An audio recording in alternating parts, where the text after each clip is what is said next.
Dipersembahkan oleh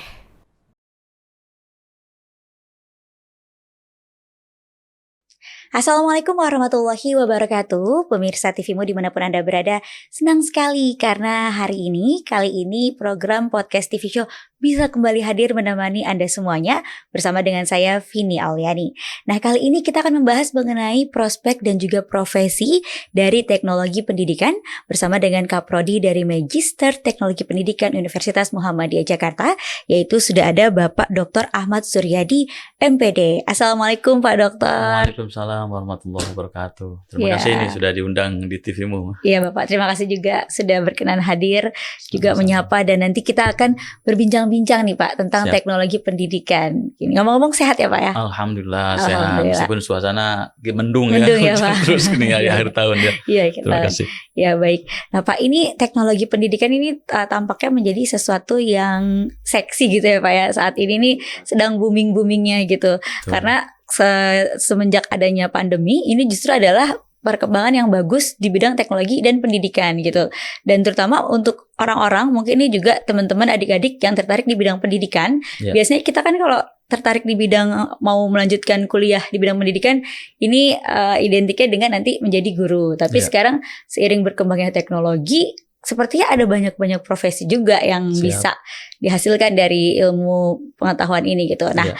untuk itu kita akan membahas mengenai seperti apa sih peluang di bidang teknologi pendidikan ini, Ya. kurikulumnya seperti apa gitu ya Pak ya. Ya. Nah mungkin kita bisa berangkat juga dari pengertian nih teknologi pendidikan. Nah yang dimaksud teknologi pendidikan nih apa sih sebenarnya nih Pak? Siap. Jadi sederhananya teknologi pendidikan itu ilmu yang mempelajari tentang teori dan praktek tentang mengelola dan memanfaatkan media belajar dan sumber-sumber belajar untuk mengefektifkan atau memfasilitasi proses belajar mengajar di semua jenjang, mau di jenjang pendidikan dasar menengah tinggi, mau pendidikan lewat jalur formal, non formal dan informal. Jadi semua menyangkut proses bagaimana mengefektifkan pembelajaran, memfasilitasi pembelajaran dengan sumber-sumber belajar yang ada, itu namanya garapan dari teknologi pendidikan. Dan jadi tadi Mbak Vini menyampaikan juga bahwa selain guru ada profesi lain dalam dunia pendidikan namanya tenaga kependidikan. Jadi kalau guru kan tenaga pendidik.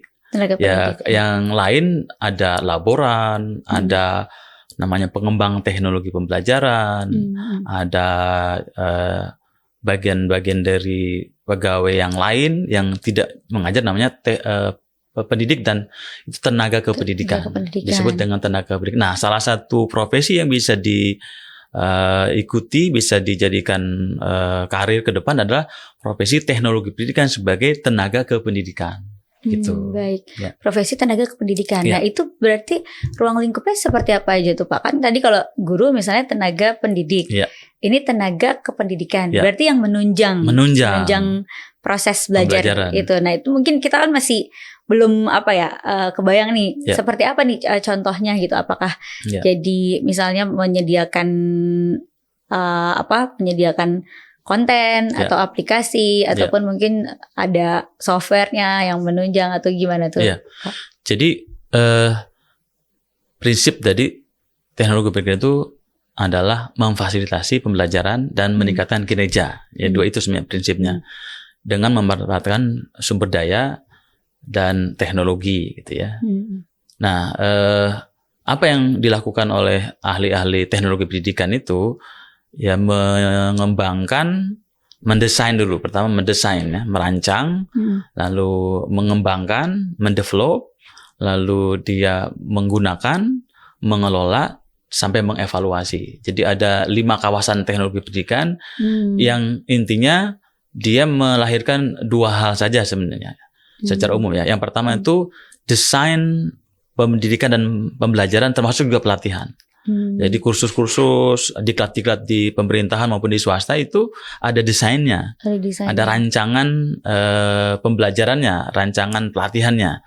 Itu namanya desain interaksional, salah satu mata kuliahnya ya. Nah, yang kedua mengembangkan media atau bahan ajar. Nah, bahan ajar atau media itu kan platformnya banyak sekarang nih, mulai dari media cetak, multimedia, ya, audio, audio visual dan sebagainya. Dan sekarang apalagi dengan dukungan internet kita bisa mencari bahan-bahan ajar kan dari dunia internet. Tapi kan sangat luas sekali dunia internet. Nah, mengemas dengan tepat sesuai dengan kepentingan tujuan pembelajaran. Nah, itu salah satu dari tugas TP dalam hal media development atau media content development, content creator. Untuk bidang pendidikan, mungkin content creator yang lain di media yang ada kan banyak juga ya, seperti kita lihat macam-macam yang dari platform yang ada ya. Nah, kalau di teknologi pendidikan itu media atau konten-konten yang kita siapkan untuk mencapai tujuan pembelajaran kepada siapapun peserta didik itu, dari mulai jenjang SD bahkan PAUD ya, PAUD, SD, SMP, SMA. Iya. Itu pengembangan media-medianya ya, APE namanya, alat permainan edukatif itu juga bagian dari kewenangan tugasnya TP untuk menciptakan bahan-bahan ajar. Kalau semua diserahkan ke guru kan mabok juga ya, semua harus menyiapkan, meskipun dalam prakteknya sebagian besar itu dilakukan oleh guru-guru. Tapi dalam tren ke depan mestinya guru-guru sudah tinggal menggunakan dari yang ada. Jadi sudah disiapkan, termasuk tadi APM, permainan kotak, balok dan sebagainya kan disiapkan oleh ahli-ahli media. Itu salah satu produk yang diciptakan oleh ahli-ahli teknologi pendidikan. Ya, jadi yang berbasis cetak, berbasis multimedia, mungkin yang sifatnya real itu, realia itu, contoh-contoh seperti itu. Baik, jadi ternyata lingkupnya itu sangat luas ya Pak ya, betul. Dan sangat benar-benar menunjang tadi pelaksanaan pendidikan. Tadi ada alat-alat yang edukatif itu. Nah, ini terkait alat-alat edukatif itu, apakah nanti kawasan ataupun mungkin nanti cakupan dari teknologi pendidikan ini termasuk juga bisa menciptakan misalnya nih Pak, game yang edukatif gitu Pak, teknologi tinggi. Betul, pokoknya yang basisnya adalah teknologi informasi komunikasi. Jadi TP itu sebenarnya kan teknologi komunikasi pendidikan. Jadi sebenarnya basis teori konsepnya itu dari ilmu komunikasi sebenarnya yang diterapkan dalam dunia pendidikan. Nah, segala sesuatu yang terkaitan dengan media TIK, teknologi informasi komunikasi atau ICT, itu menjadi ranah dari ahli teknologi pendidikan untuk mengaitkannya dengan pembelajaran, termasuk tadi game atau istilah kami itu gamification. Gamification itu penting untuk terutama di kelas-kelas PAUD ya dan pendidikan dasar. Mungkin juga untuk orang-orang yang sudah remaja juga ya, sedang kan games kan siapa aja yang seneng kan itu. Nah, tapi harus ada pesan edukatif gitu. Beda dengan games-games biasa. Nah, itu tantangan buat teman-teman TP, teknologinya ada, tapi yang harus kuatkan itu adalah pesan apa, pesan edukatif apa. Nah, itu yang tidak semua orang mengerti tentang itu. Nah, teman-teman yang ahli TP mesti memahami itu. Bagaimana memahami belajar dari yang mudah ke yang suka, dari yang dekat ke yang jauh gitu, dari yang konkret ke yang abstrak. Itu pemahaman-pemahaman memanfaatkan dan mengembangkan media itu di situ. Baik. Menarik sekali ya. Nah, ini sebenarnya bidang ilmu kajian teknologi pendidikan ini mulainya nih kapan sih Pak? Istilahnya mulai booming dan mulai menjadi pilihan gitu bagi masyarakat. Apakah memang sebelum pandemi ini sudah ada terbuka atau memang setelah pandemi ini baru muncul ataupun baru dibuka gitu? Iya. Jadi ini sejalan dengan cara kita belajar ya, manusia belajar itu. Eric Aspi itu mengutip ada revolusi pembelajaran itu. Dulu kita belajar ini kan magang nih ya. Orang-orang tua kita tuh belajar kan nggak ada sekolahnya jadi petani kan. Ya ikut jadi petani gitu. Iya, kayak otodidak ya, learning by doing gitu. Langsung dengan orang tuanya atau dengan orang yang sudah berhasil. Dia punya toko, kita mau jadi pedagang juga. Ikut jadi pegawai di toko itu. Nah, belajarnya seperti itu. Dulu mungkin nggak ada media, medianya langsung dengan orang itu. Lalu setelah itu berkembang, ditemukannya alat tulis, misalkan gitu ya, alat tulis. Lalu belajar dengan membaca dari buku-buku. Lalu ditemukan percetakan. Nah, belajar dari buku-buku yang lebih bagus, lebih rapi, mungkin ada gambar-gambarnya kan. Lalu dalam perkembangan selanjutnya kan ditemukan multimedia, audio atau visual. Dulu kan ada potret menjadi bahan yang bisa dipakai. Nah, jadi dan yang terakhir nih yang high end itu adalah internet kan dengan segala aplikasinya. Nah, itu tantangan bagaimana kita menggunakan WhatsApp untuk pembelajaran. Nah, di era COVID kan itu sangat-sangat bermanfaat kan itu untuk penugasan lewat WA. Waktu itu mungkin yang belum punya Zoom, sekarang kan semua pakai Zoom ya, bisa langsung bertatap muka meskipun tidak hadir di ruang yang sama harus sekolah gitu. Sekarang kan itu yang fenomena COVID kemarin kan terjadi, bahwa betapa manfaatnya teknologi itu untuk menunjang pembelajaran. Tapi nggak harus dikemas itu, harus didesain seperti apa pembelajaran atau media-media yang ada itu untuk kepentingan mendukung pembelajaran. Ya, jadi sebenarnya prosesnya panjang ya, sejak mulai ditemukannya mesin tulis, cetak, lalu sekarang ada dulu ada radio gitu, ada TV. Nah, semua itu dipakai sekarang kan di sekolah kan untuk kepentingan pembelajaran. Baik. Jadi itu proses pengembangan dari kajian ilmu yang sudah ada ya untuk lebih menyempurnakan dan juga mengikuti era perkembangan zaman saat ini ya. Betul. Pak ya, baik. Nah, tadi Bapak juga mengatakan ini ada nih banyak tantangannya gitu. Nah, tantangannya apa aja nih? Terutama apa yang harus dilakukan agar bisa tantangannya itu tuh menjadi suatu hal yang positif seperti itu ya Pak ya. Namun simpan dulu sejenak ya Pak ya. Siap. Kita akan membahasnya di segmen selanjutnya biar pemirsa juga makin penasaran nih. Pemirsa tetap bersama kami akan kembali setelah pesan-pesan berikut ini. Pemirsa, terima kasih masih bersama kami dalam podcast TV Show. Kali ini kita membahas mengenai prospek dan profesi teknologi pendidikan bersama dengan Kaprodi dari Magister Teknologi Pendidikan di Universitas Muhammadiyah Jakarta. Nah, Bapak Dr. Ahmad, kita lanjutkan kembali nih Pak. Siap. Tadi ini banyak sekali peluang yang bisa ditangkap ya dari hadirnya teknologi pendidikan gitu. Nah, ini kan pasti juga ada tantangannya nih Pak. Tantangannya ini apa aja nih jadinya Pak? Ya, saya kira secara umum ya, orang selalu dalam tanda kutip ya, mempersoalkan sarana prasarana kan gitu ya. Guru mau ngajar dengan media, ketiadaan sarana itu menjadi persoalan hambatan utama ya, apalagi di daerah-daerah tertentu di wilayah mungkin 3T lah sebutnya itu ya. Tapi sebenarnya itu masih bisa disiasati ya. Jadi alasan ketersediaannya sarana prasarana itu yang menjadi persoalan ya. Tapi sebenarnya dengan rentang media belajar yang sangat luas itu, dari mulai yang real ya, kita bisa mengajak ke sawah, kita bisa mengajak ke pasar, bisa mengajak ke kebun gitu. Itu kan sampai ke internet, semua ada di internet lewat YouTube atau lewat web yang ada gitu.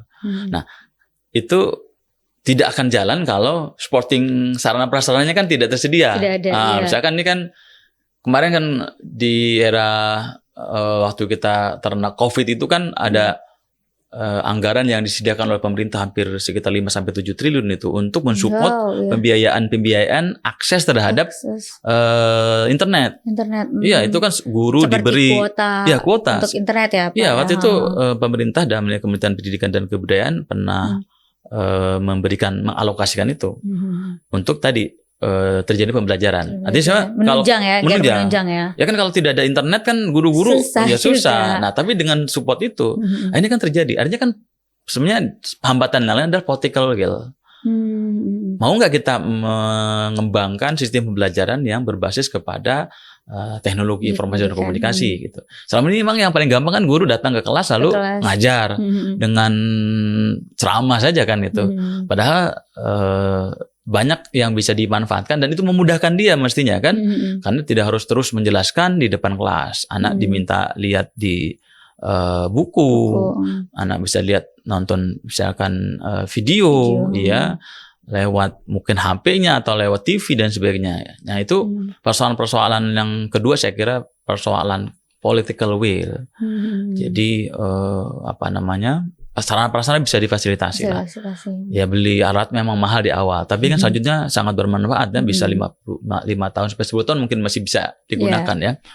Nah, yang kedua tadi masalah political will, kebijakannya. Kadang-kadang kepala sekolah juga timbang-timbang juga, kan udah ngajar aja biasa gitu kan. Padahal kan dengan mengenalan atau dengan menggunakan teknologi informasi komunikasi, anak-anak juga senang, guru-guru juga mungkin semakin dimudahkan.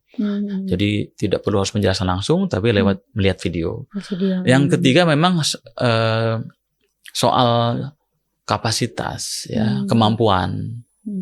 Nah, jadi memang meskipun mungkin di sekitaran Jakarta atau Jawa lah relatif guru-guru sudah mengerti lah bisa bagaimana menggunakan teknologi. Sekarang dulu kan komputer itu sesuatu yang langka, gaptek istilahnya kan. Sekarang kayaknya tidak ya.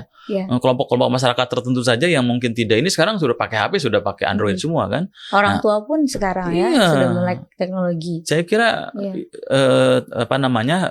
kemampuan itu bisa dibina, dilatih gitu. Nah, guru-guru memang seringkali tadi dalam konteks tuntutan di lapangan tuh yang penting supaya gampang lah gitu ya. Padahal kalau dengan teknologi, kalau memang didesain dari awal itu mungkin akan lebih mudah gitu cara mengajarnya. Jadi memang perlu ada pelatihan capacity building terhadap guru-guru. Ya walaupun gimana, kadang-kadang kalau untuk baca WA kita sudah terbiasa, tapi ketika itu digunakan untuk pembelajaran ada tips dan trik tertentu ya, ada tips and tips gitu ya, trik and tips ya, supaya dia bisa memanfaatkan dengan baik. Jadi soal kapasitas, kemampuan, kompetensi itu harus ditingkatkan. Nah ini makanya guru-guru ya harus betul-betul mengenal teknologi pendidikan ini, yang itu disampaikan. Jadi orang-orang TP yang sudah membuat media-media itu tidak bisa hanya sekedar melepas sekarang itu, harus didampingi gitu. Bagaimana guru-guru itu bisa memanfaatkan aplikasi-aplikasi atau media-media yang dibuat. Karena perkembangannya kan cepat sekali, aplikasi-aplikasi yang bisa dipakai untuk quizzes misalkan atau Kahoot dan sebagainya, berbagai aplikasi yang bisa digunakan. Jadi itu harus guru harus meluangkan waktu juga untuk mempelajari. Karena memasukkan soal, mungkin selama ini jika guru membuat soal tinggal ditulis atau diketik diberikan. Tapi kan sekarang karena semakin teknologi dan sempat kemarin ada pandemi, harus menggunakan aplikasi itu, jadi materi-materi harus diinput kan ke dalam teknologi itu. Nah itu tantangan itu kan mestinya memang belum semua guru bisa. Nah itu bagaimana dilakukan pendampingan lah atau pelatihan ya, yang sebenarnya dengan kolaboratif ya, dengan kerjasama antara guru lewat KKG atau MGMP itu sebenarnya kalau satu guru membuat satu video misalkan ya, ada sekian guru itu buat bersama-sama, lalu mereka sharing, kan ngajar sudah ada di video, udah guru tinggal menyiapkan yang lain kan gitu. Nah kolaborasi atau kerjasama seperti itu yang saya kira belum banyak dilakukan, belum maksimal sehingga mungkin kalau guru-guru dalam KKG MGMP itu bersama-sama, yuk kita rancang bersama ya media belajarnya untuk satu semester ini, lalu setelah jadi sharing kan, dia yang menggarap di pertemuan pertama, di materi pertama, supoko bahasan atau kompetensi dasar yang ini, itu sama-sama satu guru nyumbang satu, jadi dapat satu, jadi banyak gitu. Bisa saling bersinergi dan saling sharing itu tadi ya. Saya kira ini tapi yang harus difasilitasi, didampingi itu. Saya kira seperti itu. Mungkin ya kami juga tertantang dari Prodi ya harusnya melakukan pendampingan seperti itu. Pendampingan seperti itu ya. Karena tantangannya memang buat guru-guru mungkin yang belum paham ataupun mungkin masih gaptek seperti itu kan, harus terus berikan informasi atau edukasi ya. Betul. Baik. Kalau perkembangan media teknologi informasi itu sekarang ini seperti apa sih Pak? Sejauh apa? Ya, jadi saya kira semua sekarang ini semua ada di handphone. Ada di benar-benar dalam satu genggaman ya Pak. Makanya tuh sehingga kita sekarang mau apa saja ya, apalagi untuk pembelajaran ya, kita bisa dalam waktu yang tidak lama bisa mencari informasi, ilmu pengetahuan, baik yang bentuknya cetak, tulisan ya, baik bentuknya grafis maupun bentuknya multimedia, YouTube, bahkan mungkin dari game yang bisa kita gunakan. Edukasi, itu semua ada. Cuma kadang-kadang kan karena update-nya yang luar biasa, perkembangan aplikasi ini kan juga banyak sekali. Ya. Saking banyaknya guru-guru jadi bingung mau pakai yang mana. Nah, itu yang saya kira perkembangan teknologi itu memang harus tadi proses belajar bersama guru-guru didampingi dengan ahli-ahli teknologi pendidikan dan mungkin secara umum ahli-ahli multimedia atau ahli internet gitu, ahli IT, Internet of Things gitu ya. Nah, itu harus betul-betul dimelekkan guru itu dan jangan dibiarkan, harus dibina dan harus disiapkan orang-orang yang bisa mensupport. Nah sekarang teknologi pendidikan itu ada profesi namanya pengembang teknologi pembelajaran. Itu jabatan fungsional di kementerian. Bahkan semua sebenarnya lembaga diklat itu mesti memiliki namanya PTP, pengembang teknologi pembelajaran. Dan itu masih sedikit saat ini. Masih sedikit. Jadi peluangnya terbuka. Sangat terbuka, besar, iya. Karena dengan regulasi kan sekitar tahun 2018 itu disahkannya tentang pengembang profesi pengembang teknologi pembelajaran bagi yang ASN. Nah, sebenarnya dengan hal yang sama di luar ASN untuk kepentingan diklat-diklat atau lembaga pendidikan di luar yang dikelola oleh pemerintah itu juga diperlukan. Diperlukan ya. Iya, karena semua tersedia media yang mulai dari tadi yang real, media yang cetak, media yang audiovisual, yang interaktif, ya bahkan sekarang berbasis internet itu semua ada. Ya, nah itu bagaimana rentang pembelajaran dan banyaknya media itu perlu difahami oleh setiap guru atau mungkin nanti dosen juga saya kira kan perlu memanfaatkan media. Pengelompokan, diklarifikasikan sesuai dengan fungsinya, jadi memudahkan sehingga guru juga nggak bingung nih saya harus mulai dari mana. Iya. Nah kodifikasi itu Mbak, kodifikasi terhadap misalnya gini, kita di YouTube mau cari apa saja ada. Iya. Tapi untuk mencari dengan cepat dan itu ada kompilasi. Iya itu. Nah itu yang belum terjadi. Nah sebenarnya di Kementerian Pendidikan sudah ada namanya rumah belajar. Rumah belajar itu banyak. Itu kan hasil mungkin dulu zaman TPI ya. Itu televisi pendidikan pengembangan juga program pemerintah Pak ya. Pemerintah. Jadi rumah belajar itu dikembangkan dulu namanya Pustekom, sekarang Pusdatin. Nah itu menyediakan konten-konten yang dulu dari video-video zaman TPI dulu. Televisi Pendidikan Indonesia. Ya itu kan ada bahan-bahan aja yang sekarang dikumpulkan. Nah hanya saja di sana tuh masih belum terkompilasi dengan baik sehingga mungkin kalau guru mau mencari itu di yang mana itu masih belum perlu waktu, apalagi masih belum kadang-kadang fokus ya Pak. Jadi waktunya banyak nih, menghabiskan banyak waktu gitu. Persis. Selain itu kan dengan kalau ada kompilasi atau kodifikasi kan mungkin lebih mudah ya. Dengan seperti itu guru-guru juga mungkin diberitahu juga seperti apa sih cara memanfaatkan bahan-bahan ajar yang ada di rumah belajar itu. Dan di platform yang lain saya kira banyak juga. Sekarang ada di Diput kan juga ada Belajar ID. Nah itu berbasis internet yang semua bisa belajar. Guru-guru kita bisa belajar di situ. Sekarang sudah luar biasa lah sebenarnya. Tinggal tadi kemauan dan juga kemampuan yang harus disiapkan gitu. Mungkin mau ya, tapi tadi kehambatan-hambatan yang tadi Mbak Vini tadi sampaikan, ya soal sarananya. Sebenarnya sarana kan sudah tinggal ditarik saja, cuma mungkin akses internetnya ya. Itu mungkin persoalan-persoalan saya kira yang dulu kan mahal, sekarang kan relatif lebih murah ya, relatif ya, bisa diakses lah kalau gotong royong tadi. Berarti solusinya memang harus terus adanya pendampingan dan juga untuk terus pengarahan, pelatihan gitu dan juga kreativitas dari guru itu ya Pak ya. Nah, untuk meningkatkan kreativitasnya seperti apa agar terus menarik gitu. Betul, ini saya kira kan guru-guru ditantang sekarang untuk inovatif dan kreatif ya. Jadi emang platform media itu sekarang sudah luar biasa. Mau bikin video juga pakai handphone juga bisa. Iya sekarang. Tinggal memang di challenge inovasi itu, kreativitas itu. Yang ini memang perlu digenjot lah ya, untuk ditingkatkan untuk supaya ada kesadaran itu. Baik, ini menarik sekali dan kita juga ingin tahu nih Pak, bagaimana nih kira-kira ke depannya terutama peran UMJ, Kaprodi dari Magister Pendidikan Teknologi ini untuk bisa nih mensupport dan menghasilkan SDM yang mumpuni gitu. Tapi kita simpan dulu juga sejenak Bapak, kita jeda terlebih dahulu. Pemirsa, kita akan kembali membahasnya setelah pesan-pesan berikut ini.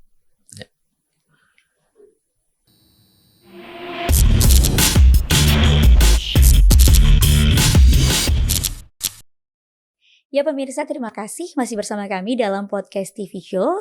Kami masih membahas mengenai prospek dan profesi teknologi pendidikan bersama dengan Kaprodi Magister Teknologi Pendidikan UMJ, Bapak Dr. Suryadi. Pak, kita lanjutkan kembali nih Pak. Ini benar-benar bidang keilmuan yang menarik sekali, teknologi pendidikan di mana menggabungkan nih antara teknologi dan juga pendidikan. Nah, sekarang kaitannya nih dengan UMJ sebagai salah satu juga universitas yang tertua yang dimiliki Muhammadiyah ya. Dan di dalamnya juga ada tadi menyediakan program Magister Teknologi Pendidikan. Nah, ini bagaimana peran sertanya untuk bisa menghasilkan SDM yang mumpuni seperti itu. Nah, mungkin bisa diceritakan juga nih Pak awal sejarah latar belakang sehingga akhirnya UMJ menghadirkan nih pilihan program Magister ini. Ya. UMJ dalam hal Fakultas Ilmu Pendidikan waktu itu ya mendirikan program Magister Teknologi Pendidikan ya, untuk menopang tadi kemampuan-kemampuan dalam pengembangan desain-desain pembelajaran, dalam pengembangan media-media pembelajaran, bahan ajar, dan meningkatkan kinerja manusia, gitu ya. Pendiriannya waktu itu kita kan punya program S1, PGSD, PAUD, bahasa Indonesia, bahasa Inggris, matematika, gitu dan seterusnya. Kita perlu menguatkan dengan teknologi, gitu ya, karena kan trennya kan pembelajaran sekarang ini kan menggunakan teknologi semua ya. Dalam ini teknologi informasi komunikasi ya. Nah, jadi waktu itu Pak Rektor menginisiasi dengan Sekolah Pasca waktu itu, lalu bersinergi dengan Fakultas Ilmu Pendidikan untuk mendirikan program Magister Teknologi Pendidikan. Kita mendapatkan pengesahan di tanggal 27 Januari tahun 2017. Ya, belum terlalu lama sebenarnya ya. Tadi itu kita melihat bahwa pembelajaran itu harus ditopang oleh teknologi. Nah, dari sana kita juga melihat kan sebelum COVID waktu itu kita nggak melihat juga bahwa artinya dengan COVID semakin menunjukkan bahwa peran dari teknologi pendidikan itu sangat diperlukan ya untuk menguatkan dan memfasilitasi pembelajaran itu. Apalagi saya kira Universitas Muhammadiyah ini lokasinya itu di sekitaran pusat teknologi. Pusat teknologi ya. Di sana ada tepat tadi Pustekom ya. Boleh dikatakan itu Silicon Valley-nya gitu ya. Di sana ada Pustekom dulu, Pusat Teknologi Komunikasi. Yang tadi memproduksi pembelajaran, media-media pembelajaran di tahun 80-an sampai 90-an sampai sekarang pun diteruskan itu terus ya. Itu. Yang kedua ada Universitas Terbuka. Nah, Universitas Terbuka adalah perguruan tinggi yang menyelenggarakan pembelajarannya dengan teknologi. Iya. Udah mulai jauh sebelum COVID ya. Sebelum COVID kita sudah melakukan proses itu ya, baik dengan dulu modul, dengan cetak, sekarang mungkin dengan multimedia dan internet. Di sana juga ada Siamolek namanya. Siamolek itu lembaga di bawah Kementerian se-ASEAN yang mengurusi masalah open learning system.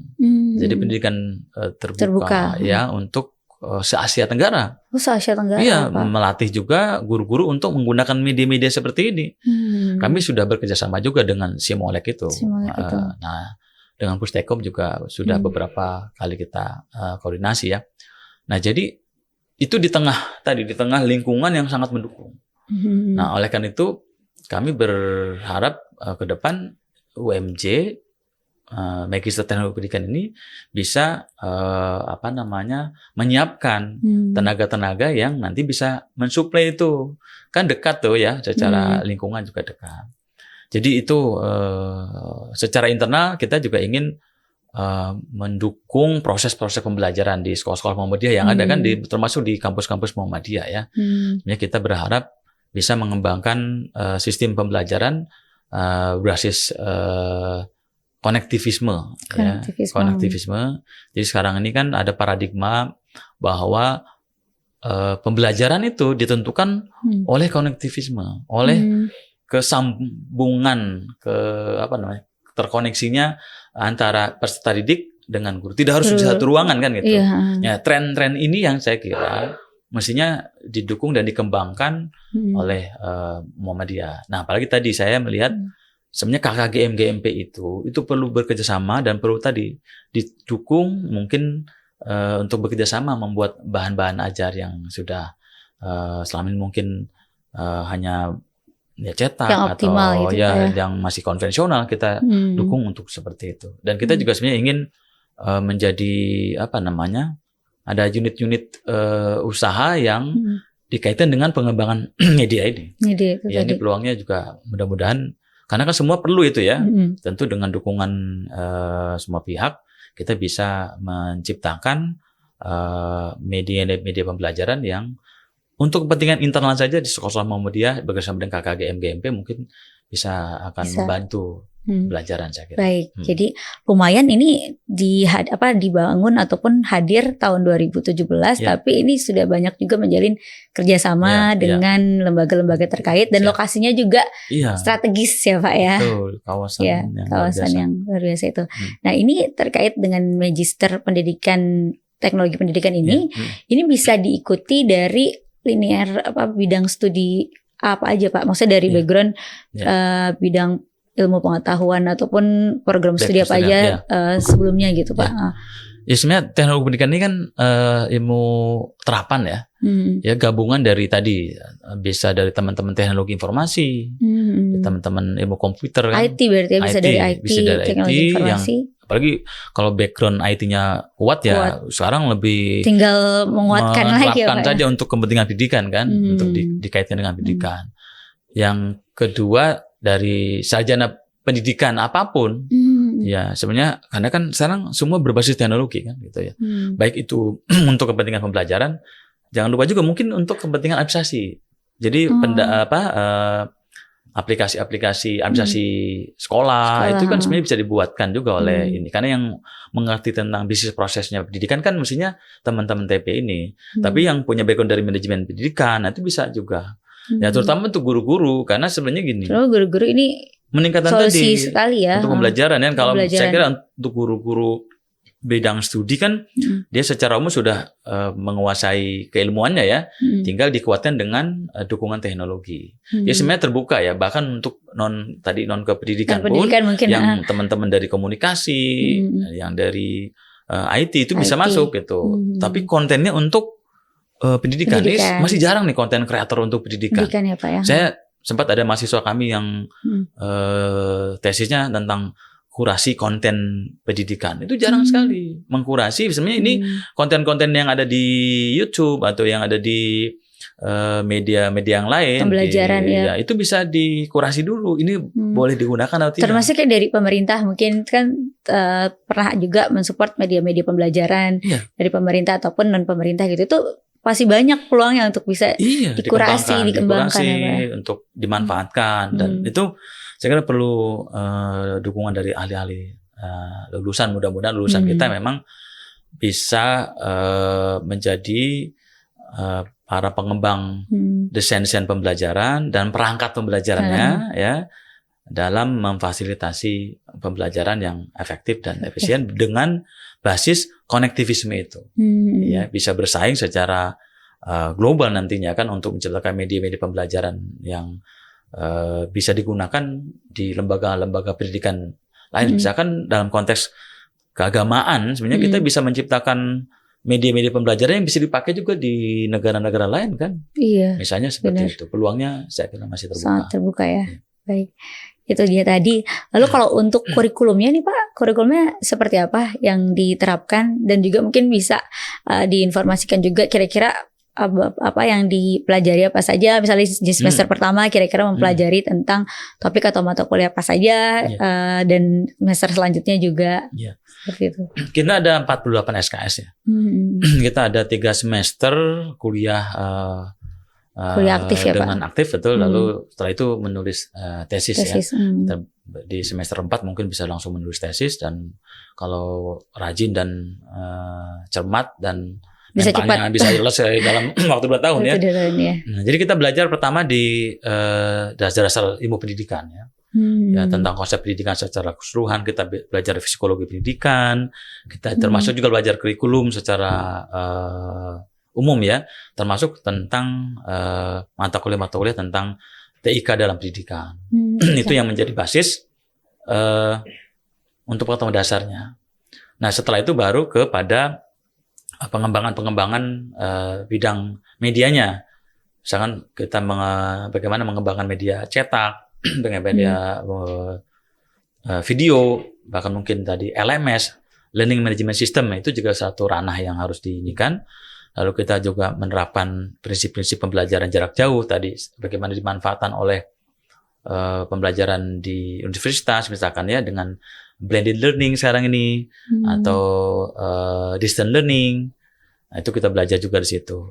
Nah, yang lain saya kira yang menopang itu adalah teknologi kinerja manusia. Nah, teknologi kinerja manusia itu sebenarnya ini isu baru ya. Jadi sesuai dengan definisi dari teknologi pendidikan yang dikemas oleh atau yang dirumus oleh IECT, Association Education Communication Technology yang berpusat di Amerika, itu mesti ada teknologi kinerja manusia. Bagaimana meningkatkan kinerja manusia. Jadi tidak hanya lulusan, tidak hanya kompeten, tapi harus berkinerja. Nah, itu ada strategi khusus ya untuk meningkatkan kinerja. Nah, itu ranah yang juga belum banyak dilakukan. Sebenarnya tadi di perusahaan-perusahaan, di lembaga-lembaga di kelas, sekarang kan ukurannya berbasis kinerja. Nah, bagaimana ahli teknologi pendidikan ini yang tadi bisa merancang pembelajaran, lalu bisa mengembangkan media, lalu bisa pembelajaran itu untuk meningkatkan kinerja. Dari setiap orang yang ada di unit tertentu secara pribadi, berkelompok maupun secara organisasi. Jadi seperti itu kira-kira kurikulumnya ya. Iya, dan menyeluruh juga ya yang dipelajari terkait di bidang pendidikan teknologi ini. Ya, Pak Suryadi, kita akan lanjutkan kembali. Kita jeda dulu sejenak lagi ya Pak ya. Dan juga pemirsa, sabar dulu. Kita masih akan terus membahas mengenai peluang, prospek dan juga profesi dari teknologi pendidikan ini. Namun kita saksikan dulu pesan-pesan berikut ini.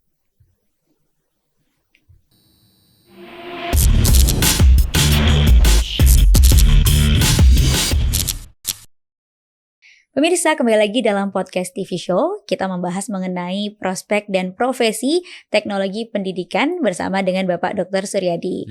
Pak, kita lanjutkan kembali nih Pak. Ini UMJ ini juga sudah sangat mengakomodir sekali ya perkembangan teknologi dan juga kebutuhan di bidang dunia pendidikan dengan menghadirkan program studi magister teknologi pendidikan ini. Nah, kalau boleh tahu juga nih akreditasinya nih apa nih Pak? Kita sudah ada 2 akreditasi ya. Yang pertama awal-awal teraksi C memang, sekarang sudah waktu itu tahun 2019 ya. Baru saja konversi kita terakreditasi baik di tahun 2022 ini. Tapi tetap kita akan meningkatkan akreditasi kita dan menyiapkan untuk reakreditasi. Kebetulan nanti tahun 2024 kita sudah harus segera mengajukan kembali. Jadi insya Allah mudah-mudahan bisa terus meningkat lah gitu sampai kepada unggul ya. Gitu ya. Baik, untuk mahasiswinya atau mahasiswanya yang mendaftar ini udah ada berapa banyak Pak peminatnya? Yang aktif sekarang 174 ya. 174 banyak ya. Total Pak, yang sudah terdata itu sekitar 600-an sih yang dari tahun-tahun awal. Ya tentu saja dengan dinamikanya ya. Karena mahasiswa juga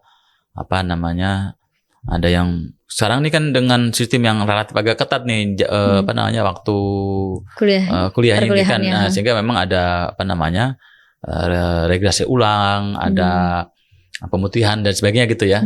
Tapi alhamdulillah sih sekarang sudah di semester ini kita sudah ada sekitar 37 mahasiswa yang di semester ini sedang berjalan untuk perkuliahan kita. Artinya peminatnya cukup banyak ya Pak ya? Sekira dari awal program studi ini dibuka sampai saat ini. Ya, karena mungkin tadi ya trennya ada beberapa mahasiswa yang saya tanya mengapa milih teknologi pendidikan ya. Kami ingin dapat ilmu bagaimana sih memanfaatkan ini sebagai guru kan gitu kan.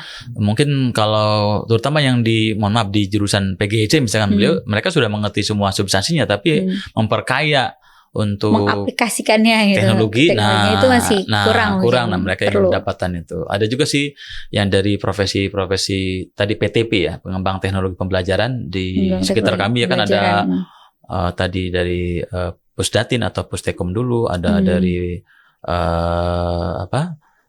dulunya P4TK atau balai guru penggerak dan sebagainya, itu yang profesi PTP sekarang harus ngambil prodi magister teknologi pendidikan supaya menunjang linear ya, dan menunjang ya. dengan profesinya jabatan fungsionalnya gitu. Ya, seperti baik, itu. Ya. Lalu untuk pengajarnya Pak, dosen-dosennya ini seperti apa nih yang dihadirkan juga? Ya, kita ada dosen tetap kita ada 1 guru besar ya, dan beliau S3 di bidang teknologi pendidikan juga, mantan pejabat juga di Dinas Pendidikan di DKI. Lalu ada lagi praktisi-praktisi dosen kami yang penggiat guru backpacker ya. Ada penggiat juga guru digital ya. Ada juga dosen kami yang menjadi tenaga ahli lah dalam pelatihan-pelatihan yang diselenggarakan oleh kementerian, baik di PAUD atau di jenjang yang lain ya. Kebetulan saya sendiri bantu juga di program-program ajang talenta namanya, program-program lomba-lomba untuk para peserta didik dari mulai SD sampai perguruan tinggi gitu, untuk menjaring anak-anak bertalenta yang punya bakat-bakat istimewa itu. Nah, itu saya kebetulan bergabung di situ juga. Ada yang memang memiliki juga lembaga di rumahnya atau di keluarga besarnya gitu ya. Jadi sangat bervariatif dan rata-rata emang dosen TP ini aktif di beberapa kegiatan lah, di pemerintahan, di swasta gitu, maupun di lembaga-lembaga pendidikan. Ya, seperti itu. Jadi juga bisa ada 8 orang secara ada 8 orang ya Pak ya. Jadi bisa juga karena tadi aktif di banyak lembaga swasta juga untuk membuka jaringan ya Pak ya. Betul. Dan saya sendiri tergabung juga di tenaga ahli di perusahaan untuk pelatihan-pelatihan, diklat-diklat. Nah itu saya banyak juga ilmu yang akhirnya saya menemukan tempat penerapan itu, yang itu saya kira dengan pengalaman itu bisa mengajak mahasiswa juga untuk ikut dalam penyusunan kurikulum, standar kompetensi kerja, standar kompetensi kerja nasional Indonesia, KKNI, skema okupasi dan sebagainya. Itu beberapa hal saya kira itu terkait dan saya pribadi ya itu berpengalaman atau ikut di program-program seperti itu. Ini juga relevan dengan ilmu yang saya pelajari di teknologi pendidikan. Seperti itu. Ya. Lalu kalau untuk menopang ataupun mendukung tadi mahasiswa-mahasiswa dari program magister ini bisa terus meningkatkan prestasinya, seperti itu ada program-program apa aja nih Pak yang disediakan ataupun juga dihadirkan dari magister pendidikan teknologi pendidikan ini untuk para mahasiswa ya Pak? Ya, sebenarnya kita ada studio untuk seperti ini juga podcast gitu untuk praktek lah. Menarik, untuk bagaimana membuat video-video pembelajaran tadi multimedia, juga ada sarana prasarana untuk pengembangan teknologi informasi komunikasi. Kebetulan di Fakultas Ilmu Pendidikan itu ada prodi namanya pendidikan teknologi informasi. Jadi sebenarnya itu yang masih agak relevan di S1-nya ya. Meskipun kami S1 teknologi pendidikan tidak ada, tapi satu rumpun lah dengan pendidikan teknologi informasi. Jadi beberapa mahasiswa S1 ya kita libatkan juga di kegiatan-kegiatan yang nantinya menggunakan teknologi informasi komunikasi. Seperti itu, kita ada lab multimedia lah gitu ya. Multimedia ya. Lab dalam kaitan untuk menguatkan kemampuan di bidang penguasaan teknologi informasi dan komunikasi. Gitu. Baik ya. Nah ini kan juga untuk bidang pengetahuan teknologi pendidikan ini juga mungkin masih belum banyak ya Pak ya dihadirkan, dan tapi ini UMJ menghadirkan program magister ini. Nah, kira-kira mungkin bisa disampaikan juga keistimewaannya nih yang mungkin nanti bisa menjadi alternatif pilihan bagi pemirsa mungkin. Baik. Terima kasih Mbak Vini ya. Jadi kita yang pasti punya konsep AIK itu ya, Islam dan Kemudian, yang itu menjadi landasan dalam mengintegrasikan ilmu pengetahuan dan teknologi dengan nilai-nilai keagamaan dalam Islam gitu ya.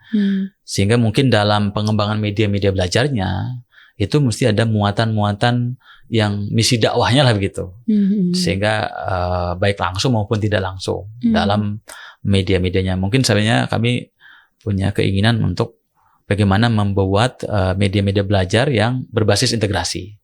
Jadi di situ ada dihadirkan pesan-pesan keagamaan, nilai-nilai agama. Di situ juga ada teori-teori pengetahuan dan teori dari ilmu umum misalkan gitu. Itu satu. Yang kedua, kami kan berada di tengah tadi Silicon Valley ya. Jadi untuk magang dan sebagainya, mahasiswa saya kira sangat terbuka ke Pusdatin, ke UT, ke Siamolek juga tadi. Ya, kita punya kemitraan yang baik lah di sana. Yang ketiga saya kira di ibu kota negara saya kira semua fenomena, semua karir masa depan kan hadir ya. Ya karena kita bisa dekat dengan kementerian dan tidak hanya Kementerian Pendidikan yang memerlukan ini ya, karena di semua bidang diklat, semua kementerian punya diklat.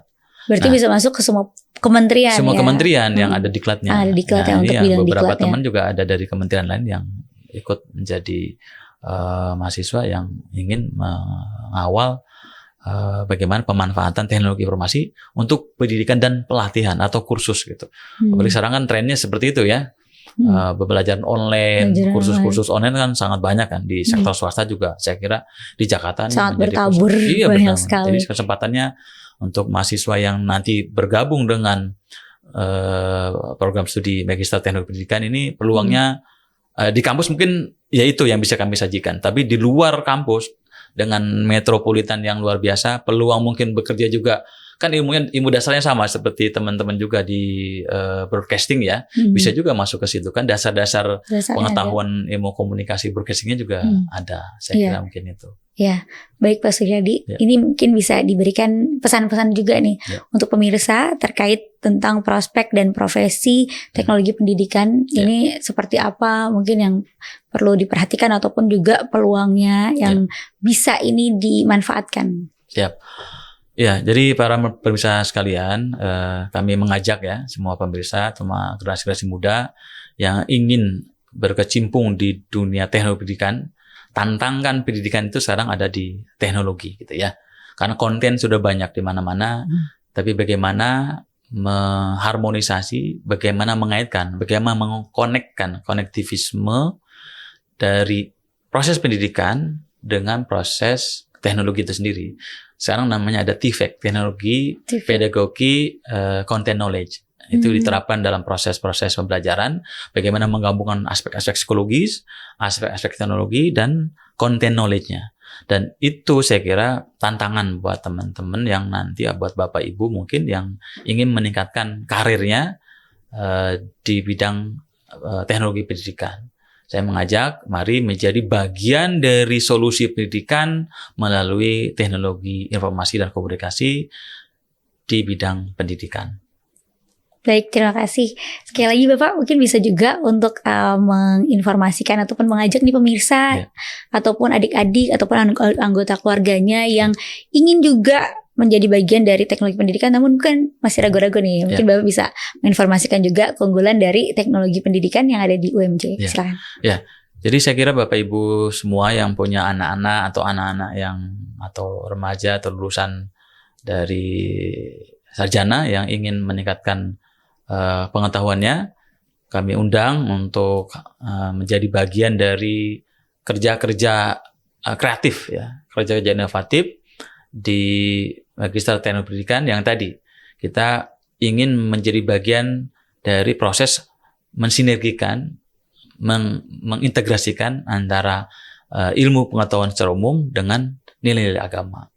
Yang kedua, kami berada di kawasan pusat-pusat pengembangan teknologi informasi di area Ciputat Raya itu. Di sana ada Pusdatin, di sana ada UT, di sana ada Siamolek, di sana juga ada beberapa pusat TIK yang bisa menambah pengetahuan bukan hanya dari kampus tapi dari sekitar kampus. Saya kira itu kami tunggu di Universitas Muhammadiyah Jakarta, di Sekolah Pasca Sarjana, di program studi Magister Teknologi Pendidikan di Cirende Ciputat. Baik, terima kasih banyak Bapak Dr. Suryadi tadi atas penjelasannya juga pencerahannya nih mengenai teknologi pendidikan, dan terima kasih juga sudah berbagi semuanya sharing informasi juga turut hadir di studio bersama kami. Terima kasih Bapak. Sama-sama. Ya. Assalamualaikum warahmatullahi wabarakatuh. Waalaikumsalam warahmatullahi wabarakatuh. Dan pemirsa TVMU dimanapun Anda berada, kami juga mengucapkan banyak terima kasih karena telah menyaksikan acara ini dari awal hingga akhir. Dan kini tibalah saatnya kita semuanya untuk pamit undur diri. Saya Vini Oliani beserta narasumber kita Bapak Dr. Suryadi, juga seluruh kerabat kerja yang bertugas yang telah membantu terselenggaranya acara ini. Kami mohon pamit dulu pemirsa. Akhir kata, nasrun minallah wa fatun qarib wa basirul mukminin. Wassalamualaikum warahmatullahi wabarakatuh. Waalaikumsalam warahmatullahi wabarakatuh.